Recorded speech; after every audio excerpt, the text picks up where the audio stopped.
My name is Jason Zellner, and I'm going to discuss the impact of heart disease in our community and how education on coronary heart disease can help decrease mortality and morbidity in our community. I've worked as an ICU nurse for the past 10 years, and I have seen the impact of coronary artery disease on clients and families. I've seen anything from a stable patient coming in with mild symptoms, have an abnormal stress test, go for a cardiac catheterization, have intervention, be discharged the next day without any significant impact to their lifestyle or their quality of life.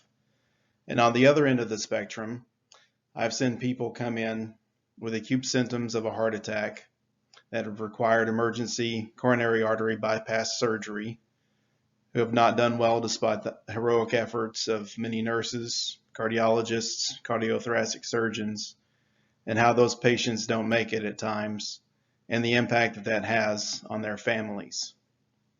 Families are often left wondering how could this have been prevented? What could have been done differently?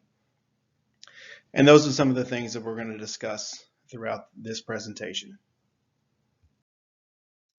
The community diagnosis that we're going to operate under is knowledge deficit among persons aged 45 years and older related to lack of knowledge regarding heart disease and its resulting mortality and morbidity in this age group. The Centers for Disease Control and Prevention has listed the leading cause of death in the United States as heart disease. Coronary artery disease is the most common type of heart disease in the United States.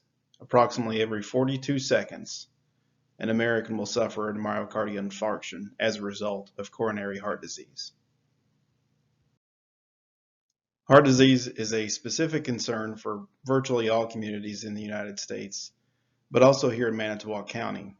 One reason for that is because a large percentage of the residents in Manitowoc County are 45 to 84 years of age, roughly 46% of the residents in Manitowoc County as of 2015. Of that percentage, 20% of the residents are 65 or older, according to the Department of Commerce in 2018. The American Heart Association has listed a very high prevalence of coronary heart disease in persons aged 45 years and older.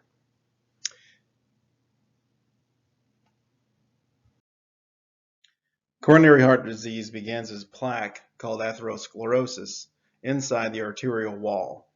The plaque builds up and gradually over time can reduce the size of the lumen through which blood flows to supply blood and oxygen to the heart. Over time, this can reach a critical stenosis, a critical narrowing of the artery, or the plaque capsule can rupture, resulting in an acute myocardial infarction. When planning for such a program, such as a group presentation, it's important to consider aspects such as the levels of prevention that we might encounter, the overall goal of the program, ways to increase awareness, as well as ways to incorporate the audience during the presentation and make sure that we address the different learning domains. So given the fact that coronary heart disease is such a diverse issue, the likelihood that we're going to see patients on any level of the spectrum is pretty high. So we have to address all three levels of prevention. Primary prevention is aimed at reducing the risk of a disease developing in the first place. And some methods to do that is the education on maintaining a healthy weight, following a healthy diet, and the recommended physical activity that both the CDC and the American Heart Association recommends to reduce the incidence of coronary heart disease. Secondary prevention focuses on early detection, signs and symptoms of the disease, such as chest pain with activity that's resolved with rest, shortness of breath, fatigue, blood pressure control, control of lipids. And then, of course, tertiary level of prevention, which is aimed at reducing mortality and morbidity following disease development or halting its progression. An example of that would be cardiac rehab programs following and acute MI. So to increase some knowledge, those programs focus on risk factor modification, healthy weight, healthy lifestyle, healthy diet, things like that. And then, the first thing we need to consider is the overall goal. And the goal in this situation would be to evaluate the patient's knowledge of coronary heart disease and educate them on risk factors modification. It's important to know their baseline because we know where we have to fill in the gaps. And some methods to do that is to increase the awareness about the presentation. Some ways we could do that is we could post flyers, and where applicable and permissible, and provider offices, hospitals, the local health department, as well as social media. Some of the methods that could be used during the presentation are printed materials, audience participation, and presentations such as PowerPoint presentations. And we'll also be addressing all three domains of learning. Cognitive domain would be the audience's ability to understand what coronary heart disease is. The affective domain would be responding to some kind of phenomena, participate in a group demonstration that would illustrate the mortality of coronary heart disease. And the psychomotor domain, which would be some of the audience members acting on the information that they're given, increasing their activity, smoking cessation, exercise, and so forth. When implementing the plan, this would consist of a group presentation in this example.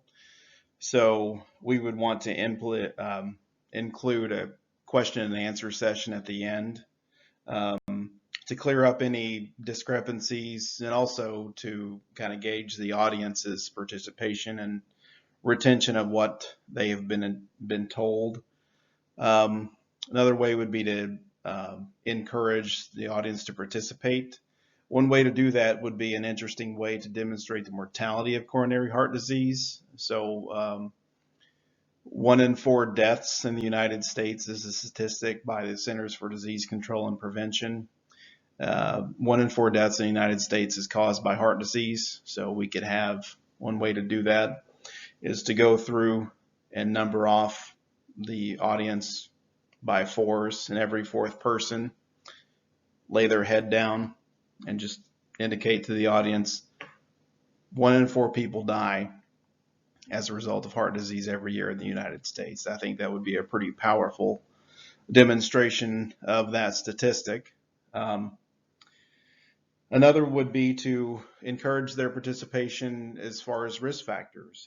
Raise your hands if you're willing to do so. If you're diabetic, raise your hands. If you have high blood pressure, raise your hand. If you have high cholesterol, things like that. One thing we probably wouldn't want to address is the weight. Wouldn't want to put people on the spot like that. And of course, teaching aids that would be involved would be the PowerPoint presentation, handouts to list important points about the presentation, resources for patients to explore, encouraging follow-up with their primary providers, and if they don't have one, to establish one, things like that. Methods to evaluate whether or not the presentation was helpful and increasing patients' knowledge about coronary heart disease would be to ask questions, engage the audience, ask questions of the audience, such as what's the mortality rate in the United States for coronary heart disease, go over some risk factors, different levels of prevention, things like that. Another way would be to encourage follow-up with primary care providers, and especially if some audience members do not have one, to encourage establishing one.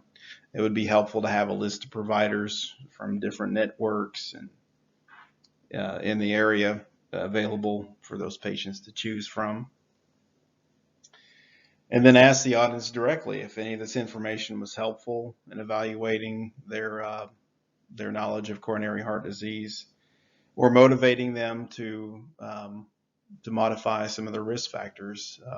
Risk factors modification is important at every level of prevention and every level of disease progression, because it can prevent the disease to begin with. It can reduce further instances of the disease, and it can reduce mortality and morbidity. So risk factor modification is very important to really hammer that home so that people understand.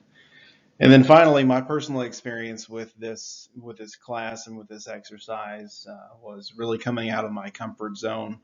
I've always focused, my experience has been in the acute care area only. I've never been outside of the hospital setting. So I did find some parallels in between, what I do directly with a patient also applies to the community at large. However, it's quite a bit more involved. Stepping outside of my comfort zone a little bit, and as far as group presentations and things like that. But, I kind of do that on a daily basis. The groups are much smaller. It's either the patient's family, some of my coworkers. So that it shouldn't be that difficult. But overall, this has been a good experience and a good learning experience for me, and I appreciate it.